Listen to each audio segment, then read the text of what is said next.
What is up, guys? Welcome in to Blue Central here on STL Sports Central. As always, all of our content is presented by DraftKings. The crown is yours. He is Thomas Welch. I am Ethan Hannaford. And this one is a special episode. It's not like the title up above doesn't give away who our guest is going to be. But man, Thomas, super excited to be having on a Blues legend and Cam Janssen joining us here in just a moment. So appreciate you helping out with that poll, man. How you doing today? Not bad. It's gonna be nice to see Cam again. The last time I saw him, he was shaving my head bald. So if you guys were following us, throughout the playoff run, put my hair on the line, obviously, and a lot of things going on there. And man of my word, owned up to the bet, went to the hair salon, and Cam shaved me like he was shearing a sheep. So it'll be nice to bring him back into the fold and welcome him back to the show. We are going to talk about it, but without further ado, the man himself, Cam Janssen, joining us here on Blue Central. Cam, thank you so much for joining us. We really appreciate it. What's up, guys? You both look good. Tommy, you look good, man. Thank you. Growing back well. You're looking huge. You got the first form shirt on. You had a lift today already or what? Oh God, not really. No, I'm gonna barbecue today, man. I'm gonna go get some chicken wings. I'm gonna take the Weber. I like to cook on the Weber grill. I'm a simplest. I just like to go outside. It's beautiful out for the first time in a month, I think. Amen. So I'm chilling all day today, baby. Well, that's awesome. May have heard just a second ago, but of course, the hair is going to get brought up immediately. Thomas's hair, because we know it's it's been through a process here the last the last few months. Of course, this being the tease, right, where you just went full shave on it, and then that final product here. As I pull it up here, bam! There it is. Oh man, it's a jump scare every time, bro. It is. You do look a little scary. You know what I mean? You do kind of. There's probably certain movies that I could pinpoint you that you'd probably be the lead character in, but it grew out. It grew out fine. Hey, man, when you make a bet like that, you got to do what you got to do. So it is what it is. I tried to be gentle with you because I didn't want to cut your head. And then I will say this: the last time I did that when I was playing in the minors. I kind of knew my hair was already thinning. Just when you're young, you're paying attention to that kind of stuff. One of my teammates shaved my head. I'm like, just shave it. Mm-hmm. He shaved my head and then bit the back part of my neck hair way up, and it never grew back the same. And I looked like I had a football helmet on the whole time. It was very embarrassing. So you're lucky yours grew back. Mine never did. I remember you saying that the whole time. You're like, oh, horrible. Like as the hair's falling off, you're just like, you're never going to look the same. I was like, this is not helping me out, Cam. I wanted to kill him. I don't know why I agreed to that, but I wanted to kill him. And I think I did in practice one time because I just knew that I set myself back and I aged myself because I had him shave my head. So I didn't want to do that to you. Yeah, I appreciate it. No, but it looked good off the rip, honestly. Like, yeah, Cam, I think we were talking about. What are you grading your overall shave? What's your shaving grade for how you did and the end of the final product here for Thomas? See, when I get a haircut, although I don't have much hair left, okay, but I like to go to this old man in Eureka. He doesn't say much. If I want to talk to him, we can communicate. He sits me down. He cuts every individual hair itself. Boom, boom, boom. It feels so good. I have my head down the whole time. I drool on myself. It's the most comfortable thing in the world. That's what I want. So if I'm grading myself what I did to him, it's like a 0 out of 10, dude. I was like, "Wah!" And I'm talking to you the whole time. We're filming. I like to go to this old man in Eureka. It's just a little dive shop, and he is so comfortable. And that's what I like. And I didn't do that to you. So I was terrible in that. I probably should never do that again. Well, take one good long look at it here real quick because, who knows? Maybe we get another bet this upcoming season if the Blues do something ballsy or something. And we're seeing this come back again. But for now, take a good long look at it because there it is. Thomas Welch with no hair. Cam Janssen joining us. Cam, we really appreciate you once again taking some time out. Thomas, why don't you go ahead and take it away? Yeah, so kind of going along the lines of that potential bet. My first question for you, Cam, is I was wondering if you could describe what it feels like for people at home that are watching that have never had it happen to them. What does it feel like being punched in the face by an NHL player? Well, it's weird because I ask people that I work with now, not guys that I play with because they all have, but like I just kind of I ask that once in a while on the radio and whatnot. Have you ever been punched in the face? And I would say 90% of the people I talk to would say no. And it's interesting, and it's actually a good thing. That means that you're not putting yourself in that situation because bad things happen. But it also means that you've never been backed into a corner in life to where you had to stick up for yourself. So Right. sometimes that's good for you, but it's not fun. It sets you back. I'm glad I've never been knocked out by a punch, although I've been knocked out by my own teammate with a big hit because we ran into each other in Brad Winchester. Don't look that up on YouTube. It's god awful. But no, and you know who? Yeah, you know I took a lot, man. I was small. I had to fight big guys. I had to eat punches in the right way so I didn't catch them in the right spot. So it really would set me back and buckle me. But getting punched in the face is certainly a wake up call. And I think Mike Tyson's the one that said it. You could talk all the crap you want, but once you get hit in the face by somebody, you're like, wait a minute. It's certainly a wake up call. But you don't want your kids fighting anymore, man. It's not the 90s and the 80s anymore. Like growing up in the 90s, you can go fight people. No one cares. No one's they're starting to sue each other, but where I lived way out there, no. So you get in those jams a little bit more. If you do now, there's going to be litigation out the wazoo, and that's never a good thing. You know, you said you took some, you threw some out. You obviously ate some. Was there anyone that you ever that you were ever like, I feel like it's heading in this direction, but I really don't want to fight this specific guy, or if there was any the other way around where there was anyone out there that you felt like kind of shied away from the tilts with you during your career? Oh, well, that 100%. But I mean, oh God, yeah. And I don't blame them because guys are ways more skilled than me too. And why would you want to fight me if you don't have to? That's why I had to learn how to hit consistently. Yeah. So you initiate the fights because you're in on that forecheck hitting guys. If I just went out there and I'm a tough guy, I wouldn't have made the NHL. I was able to hit consistently. I was fast enough. I had my rhythm. I knew how to do it. I loved doing it. I knew how to reverse hit guys. I was strong on my skates. So that kept me in the NHL. The fighting was just an extra part to be able to back my ass up because I'm running guys over left and right. And then you become tough that way. But yeah, God, yeah, I challenged. Yeah, but I wasn't. If I knew a guy wasn't going to fight me, I'm not going to go after him unless he did something or unless he pissed me off, which sometimes a guy would chirp. No, I mean, I didn't really chirp too much. I just kind of give him a look like I'll get you. And guys are pretty respectful. I think they respect me for the most part, you know. But no, man, like I didn't like to chirp too much. There's a couple guys that I'd be scared of though, and that was Derek Bugard. He was too big, a little bit too tall, and we crossed paths a couple times. But they always had a bunch of other guys I fought on their in that particular team. But Derek Bugard would have been a difficult one for me because he was 6'8".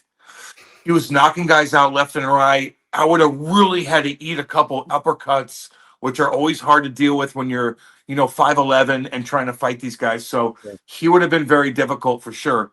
But can I just tell a story real quick? Please. The most embarrassing thing that's ever happened to me wasn't even on the ice. I have probably 400 fights on the ice. Yeah, I got my ass kicked here and there.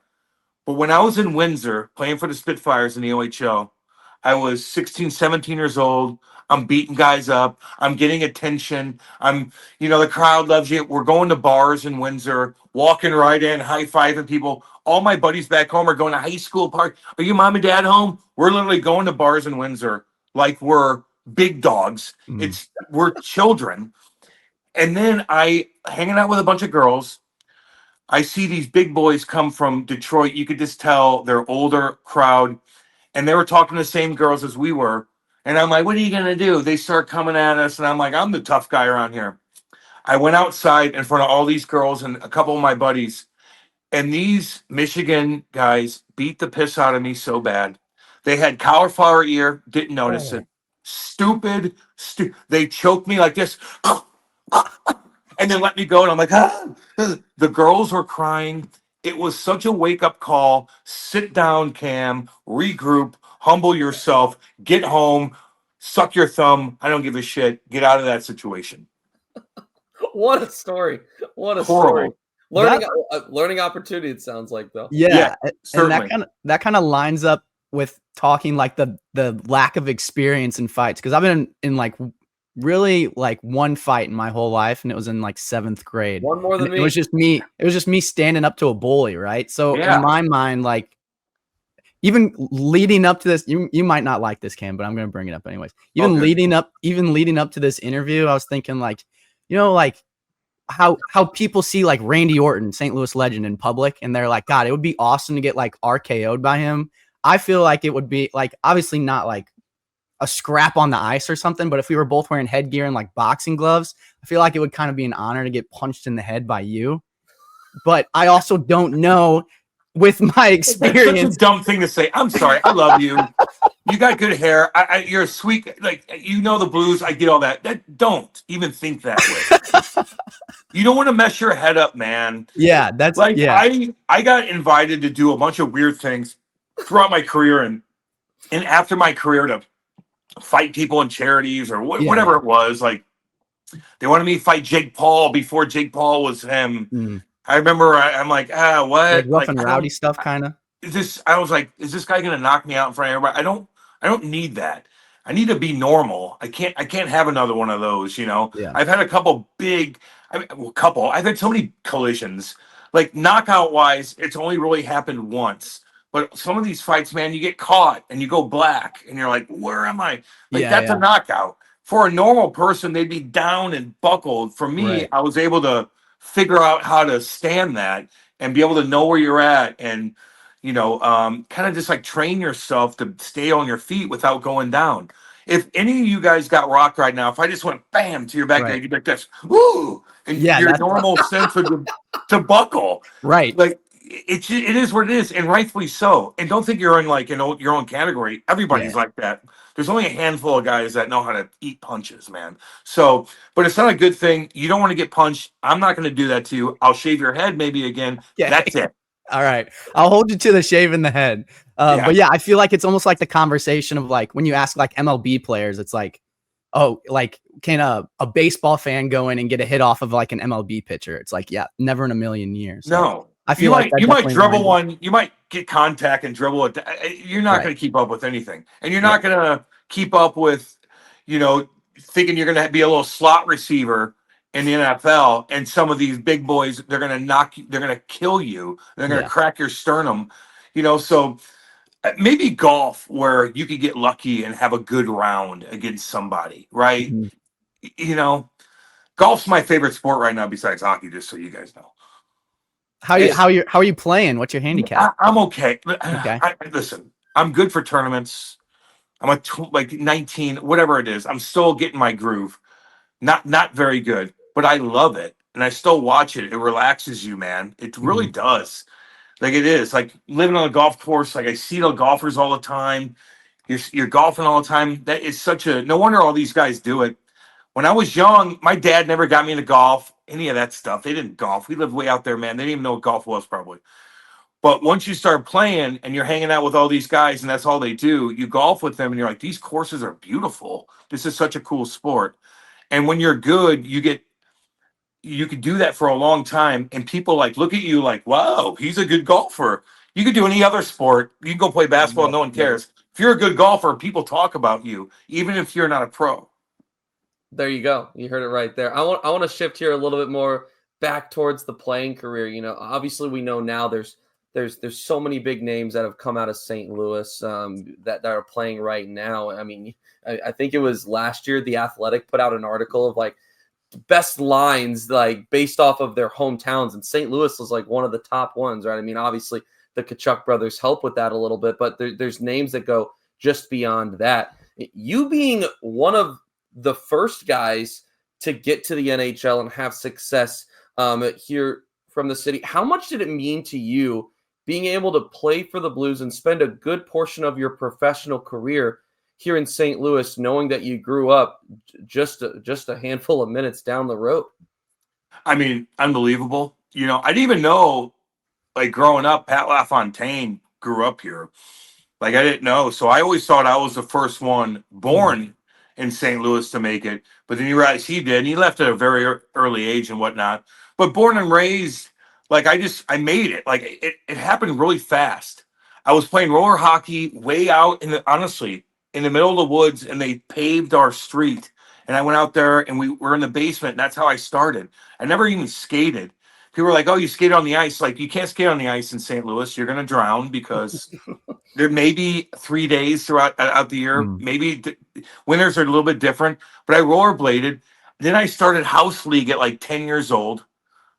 Did that for a year, and then Chesterfield opened up. Remember the old Chesterfield rink? Made their AA team. So that's 2 years.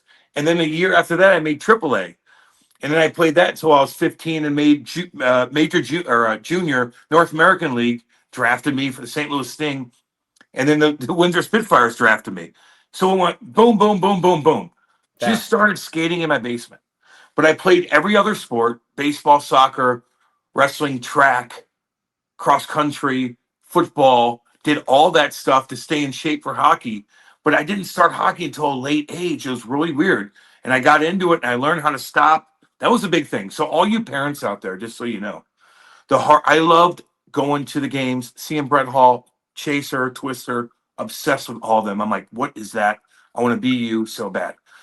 But then my dad's like, okay, I'm gonna get you into skating. I knew how to rollerblade, but in rollerblades, you don't know how to stop yet. You just turn real quick. That's how you stop. So we had to get into ice hockey, and my dad took me everywhere, and I got so frustrated until I learned how to stop on the ice and spray the boards and stop and turn quick. Then I became really obsessed. So if your kid is kind of struggling, once he learns how to stop, he's going to have so much more confidence to be able to cruise around and do his thing. Little piece of advice. Yeah, that's awesome. But it's like, yeah, kind of going off of that, it's like you not having that like trailblazer ahead of you initially. Like, you were kind of the trailblazer and like finding your own path of success. So I know you mentioned like the rollerblading, but would that be like, if you're talking to people at home or like kids that are watching right now, like, because there isn't that, I mean, I guess it's different now. There's a little bit more of a hockey scene in St. Louis, but also in the same conversation, you can't really just go to Lake of the Ozarks, hop on the ice and, pick it up with your boys like you can in Minnesota. So in your experience in navigating that and kind of trailblazing that path to the NHL, what would you say is like the best way for kids right now to get their feet wet and start going the same way as you did? Would it be rollerblading, or would it be the skating lessons? Do your mom and dad have does your mom and dad have money?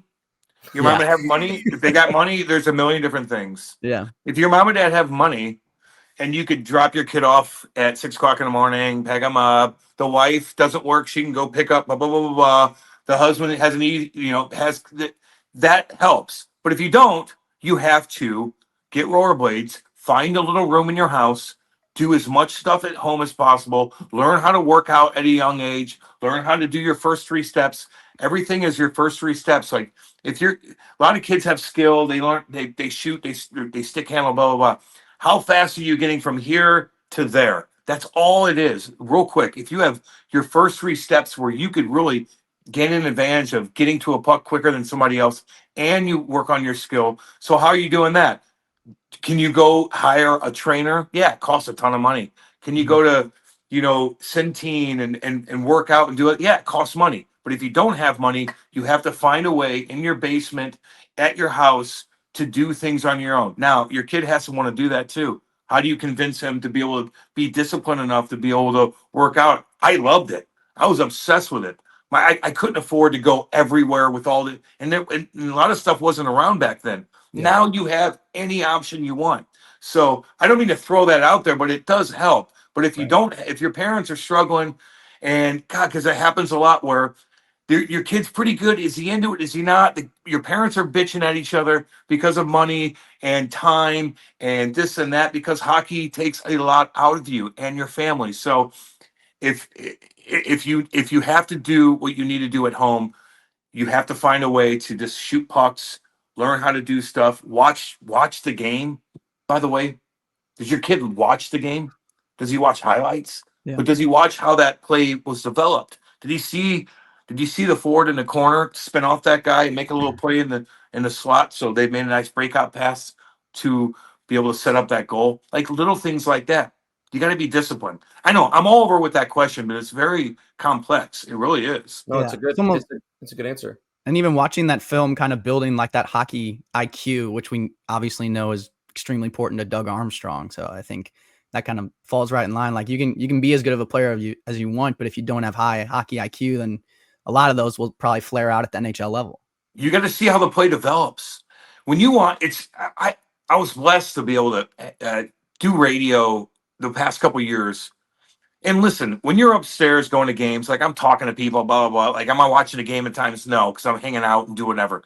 But when you really have to sit upstairs and really see how everything develops, you learn so much about how things happen, why he was a little bit off on that pinch, whatever the case is. It's all right there. It's an easier game to see. So even for kids, just to watch the game, not him toe dragging and doing this stuff, how that play happened. Well, they made a nice breakout pass. Your system was right. This guy on the boards made a nice little sauce, took a hit, didn't do this, blah, blah, blah. So there's a lot to it. If you ask all these parents, man, and ask them if their kids watch hockey, they do and they don't. They watch highlights, but they don't really watch the game. Yeah. Some kids do, but there's so much more to really learn just by watching a full game.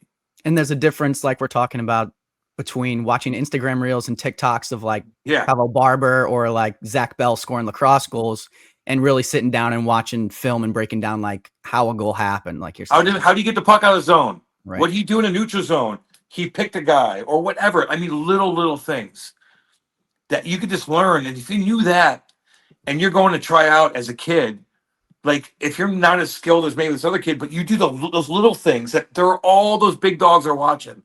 All the big dogs are watching that stuff. Yeah. So if you're able to do that and find a way to be a little bit more skilled, I don't know. You just have an advantage.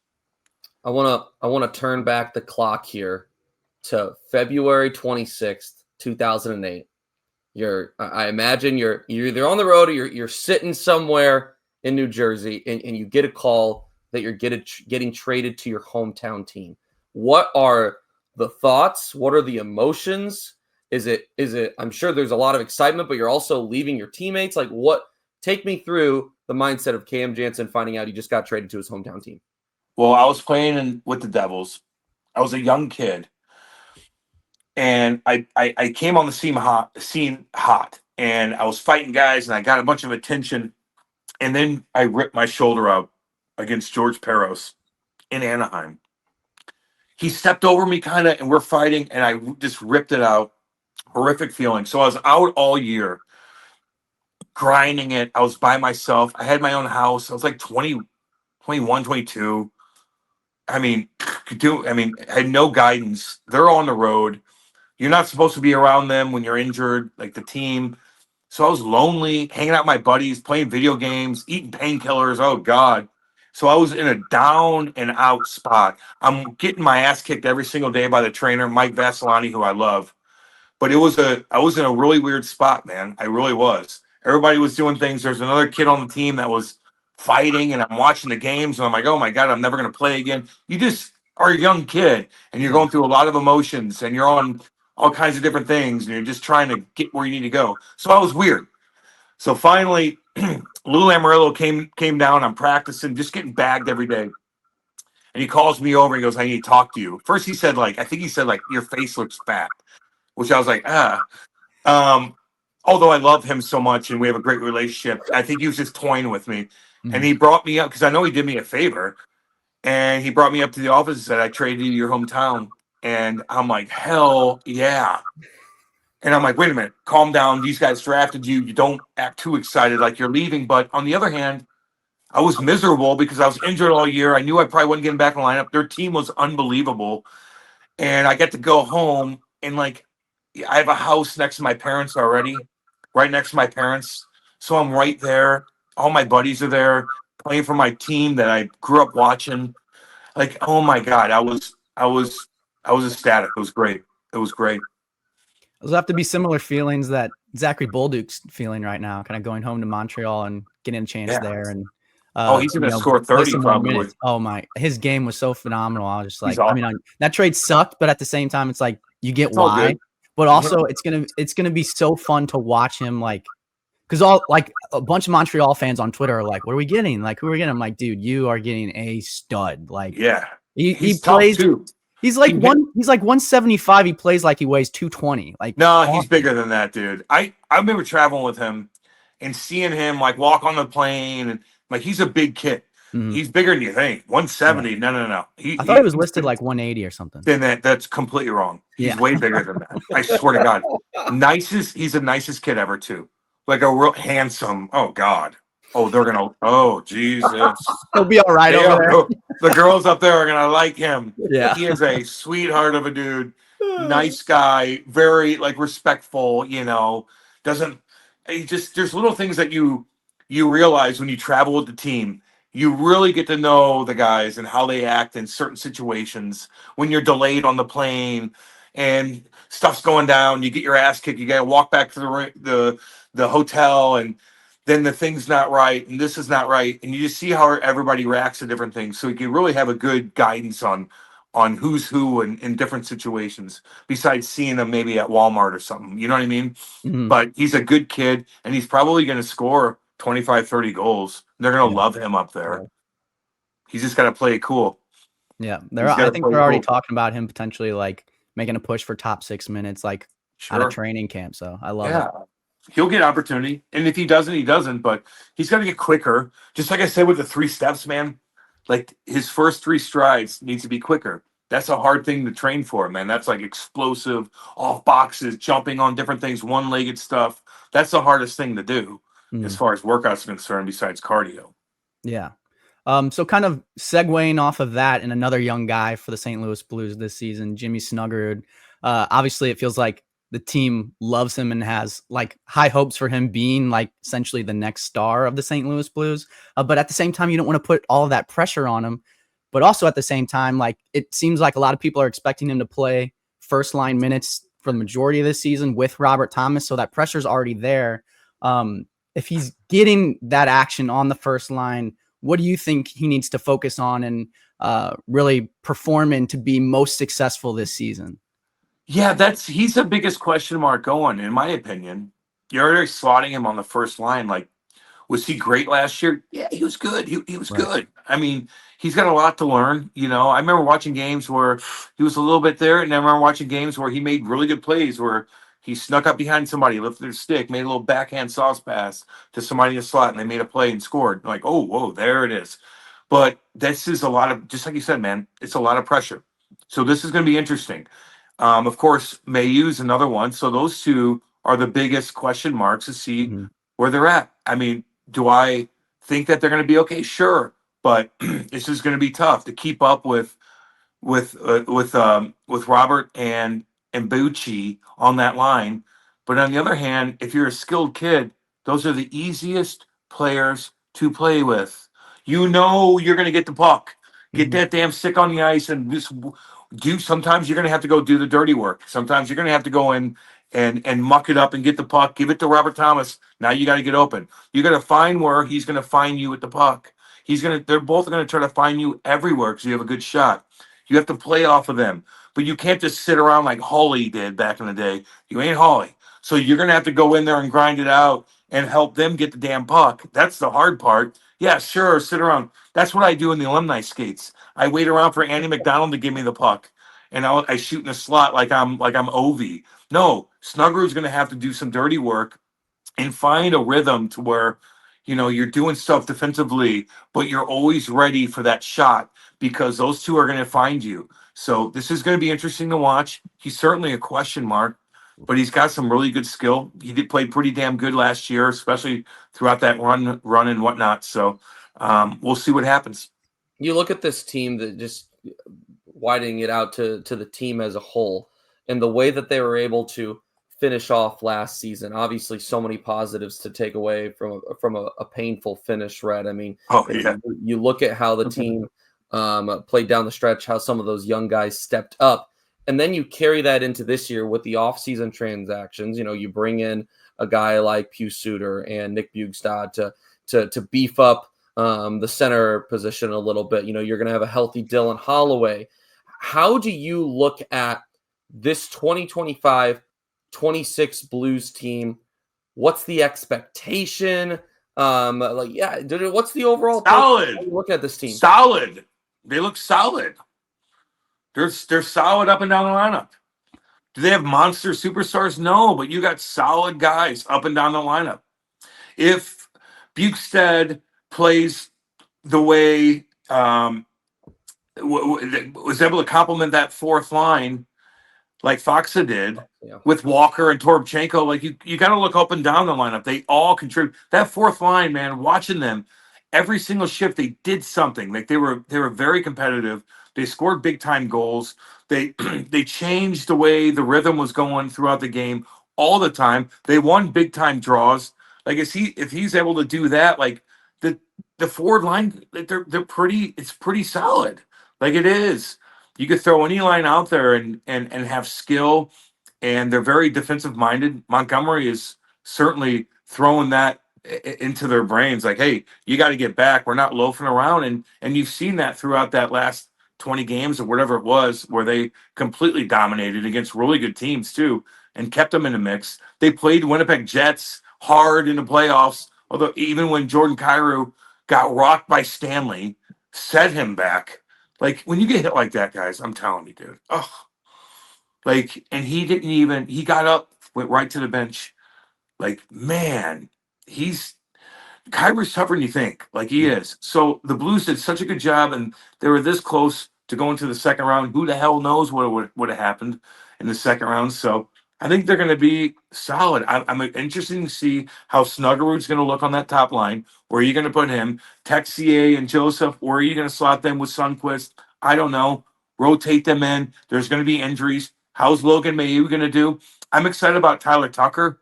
I thought his mobility as a big kid that will step up and knock you down and hit guys, like, he's hard to deal with. You play against those kind of guys, man, that are big farm boys, and they'll come out and they got that big body on them, but they're also mobile with their hips. So if you try to sneak by them, they're going to crunch you. Those guys are hard to deal with. He's pretty good with the stick. He has a good one-timer on the point.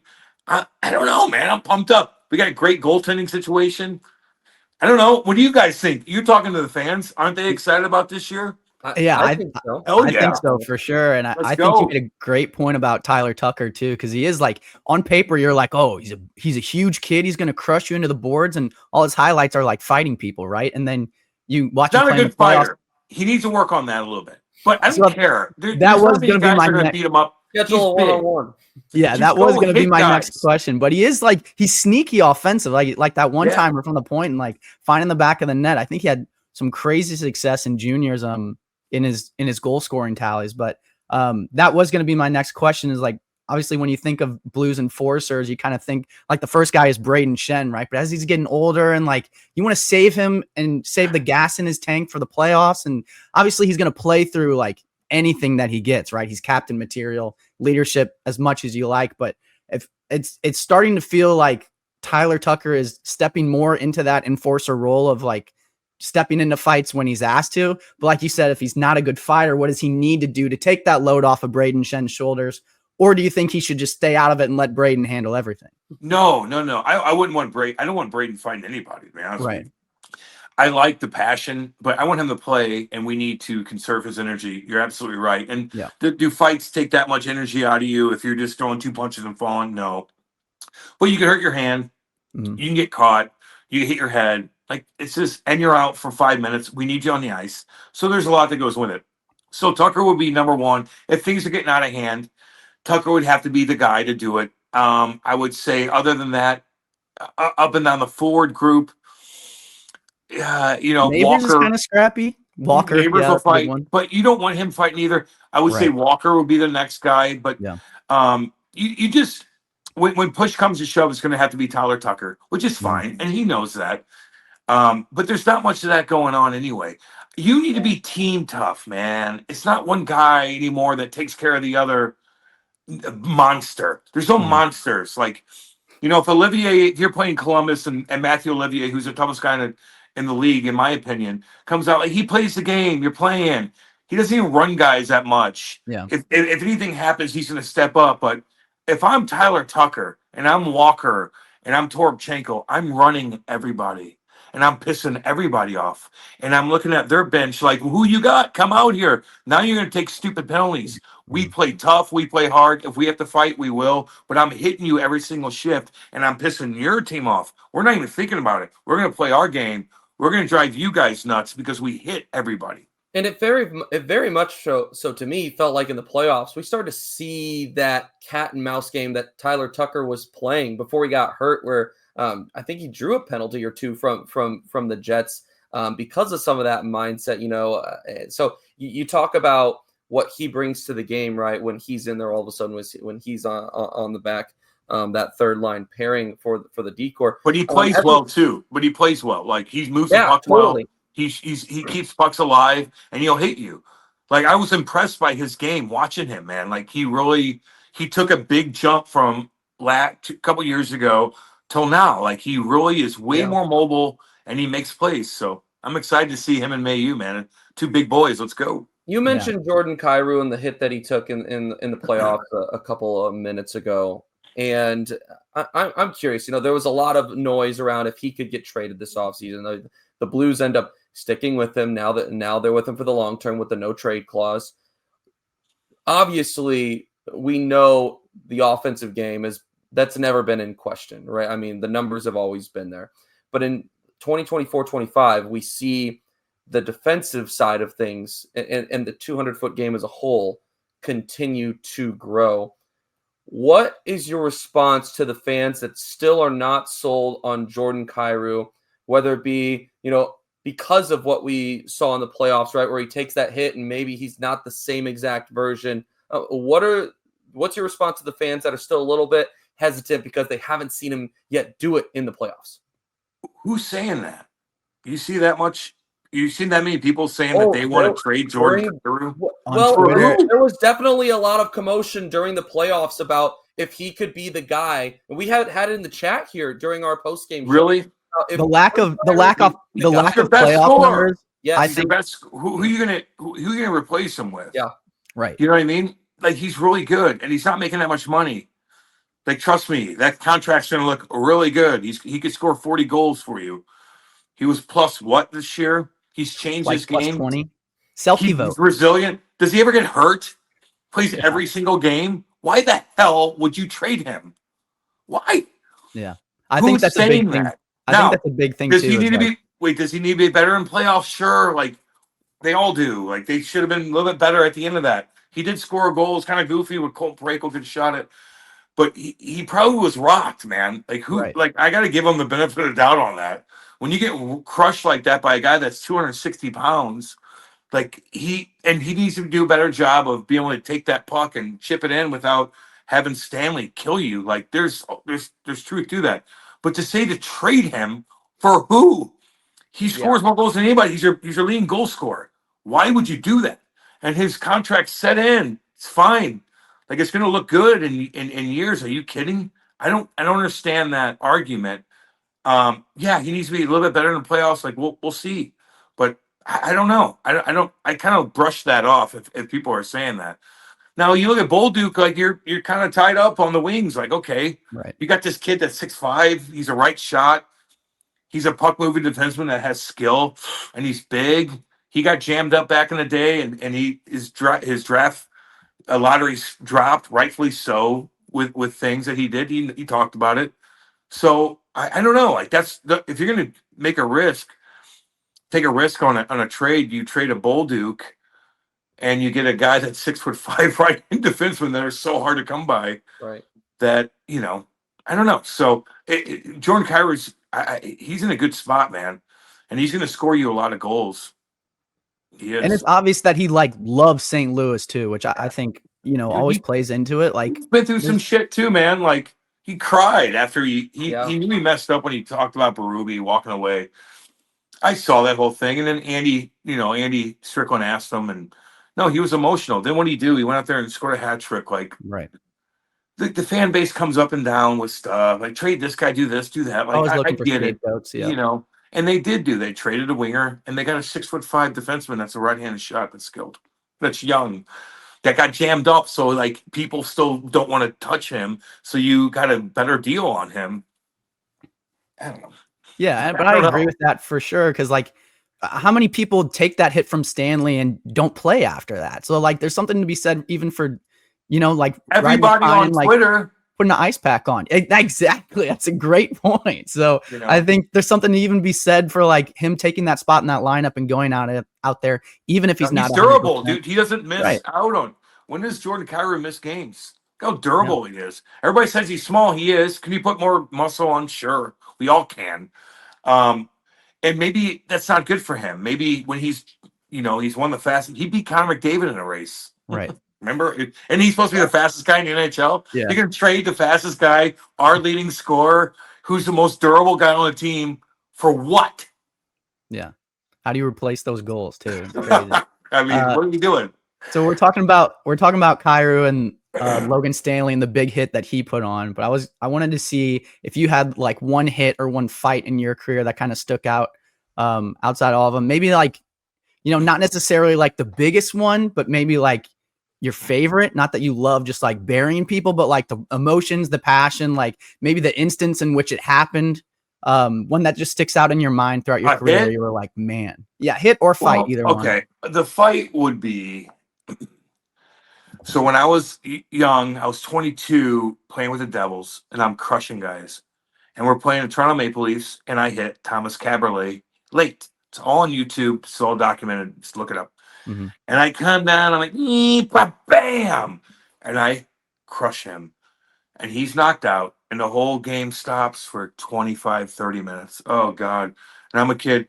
Darcy Tucker's not playing. He comes all the way through, and this is in New Jersey. This is in Meadowlands. And he comes through the hall, and he's yelling at me on the bench. Like, I go, come on, go get your gear. We'll fight now. Like, I'm like, oh, my God. And Claude Julien didn't play me the rest of the game. And I didn't get a penalty, anything. I just caught him late. It's horrible. Look it up. It's bad. It was like, I just was committed to it. So it ruined their playoff chances. He's the best player on their team. Toronto, they're losing their mind on me. Like, they want to kill me. They want my family dead. They want my mother, father, whatever relatives I have dead. Wow. They want my house to burn down. They want my dogs to die. I heard it all. Letters, all that stuff. Letters. I'm like, oh, I'm a kid. Yeah. 2 weeks later, we have to go to Toronto to play them. 2 weeks later. And I'm getting all these death threats, and they have to change my hotel room to something else, and da-da-da. Wow. And I'm just like laughing. I don't give it. I'm like, not laughing because I heard him. I knew that I shouldn't. I caught him late, and I admit that. And I saw him at training camp later on, but I'm laughing at everybody. The death threats, like, oh yeah, come to Eureka, Missouri, and do something. So anyway, we go to Toronto, and we go out for warm-ups, and the guys let me go out first, so I get all the boos, like, and I'm like, what is going on? They kind of played a trick on me, but they knew I was fine. I remember Lou Lamoriello talking to me before the game. He said, just go do your thing. So I go on the game, and Wade Belak comes to me, and we go for 2.5 minutes, and it blew up everywhere. It was a great fight. He didn't beat me up. He did at the beginning, but I held on. It was a good gladiator kind of fight, and that showed everybody in the league, like, if you do something like that, you got to pay the piper, and I did, and that was probably the biggest, most inspirational fight I had to deal with because of the situation and all the crazy drama that was attached to it. Does that make sense? Yeah, that's definitely an awesome story, man. So many great stories shared and great thoughts, whether it be on your career, on this upcoming season for the Blues. There is definitely something brewing, I think, here in St. Louis, based off the way that that last season ended, both with excitement but also this searing amount of pain, right? So I think that fans are ready to get back at it. I can only imagine the players are enjoying their rest, but they're going to be ready to go once it comes to opening night. And I agree. Yeah, I agree. It's going to be a fun season. And Cam, we really appreciate you joining us here this morning. And as just throwing it out there for the people that don't know, can go and find him on the Cam and Strick podcast working with Blues reporter Andy Strickland, as well as on Hot Take Central with Jim the Cat Hayes. I can't, as someone that spends more time at the ballpark in the booths than I do at Enterprise, I can only imagine what working with in a studio with the cat every single day is like. It's drama every day, baby. We love each other. We love it, but it's like, we go back and forth. We chirp. It's a chirp fest, but we try to entertain everybody, man. That's all you have to do. What times, and where can people find those podcasts? And just check out the Cam and Strick anywhere just follow us all over Facebook to Instagram and all that stuff, and then Hot Take Central 2.0 is on at 8 to 10 Monday through Friday on the Lou Information State, louinfo.com. It's on YouTube at Lou Info on YouTube. Just look it up, put that in, it's right there. So easy to find, all that kind of stuff, man. Cam, thank you so much for taking some time. We really appreciate you. You're the man. All right, guys. Be cool. Thanks, Cam. Appreciate it. Guys. That was former St. Louis Blue Cam Janssen, the co-host of the Cam and Strick podcast with Andy Strickland, and also the co-host of Hot Take Central 2.0 with Jim Hayes. Boy, what a treat to have him on Blue Central. Thomas, I mean, we covered everything, it felt like, but what a boatload of information. Briefly here before we wrap, favorite thing that you took from our 45 minutes with the former Blue? I mean, it's fun to just pick his mind about the current team and hear about his stories in the NHL, being a physical guy, being an enforcer, and then immediately relaying that into what his expectations this year are for Tyler Tucker. That was pretty cool. The Braden Shen talk, obviously the physicality of Jordan Kyrou is brilliant, but man, that story about Toronto and getting letters like that even just shows you how far we've come in the recent day and age, where it used to be letters to go to that extent to send like death threats about somebody's family, where now it's just as easy as like sending to them online, going to their Instagram comments or sending it DMs. Like it's really taken on like a different form, but to hear that he was still going through that, back when he was 22 is one heck of a story, to say the very least. No kidding about that. This is Blue Central on STL Sports Central. A quick reminder that all of our content is brought to you by DraftKings. The crown is yours. Nothing beats relaxing on a hot summer day and watching ball. The simplest way to get into the action is to download the Pick 6 app from DraftKings. It's super simple, guys.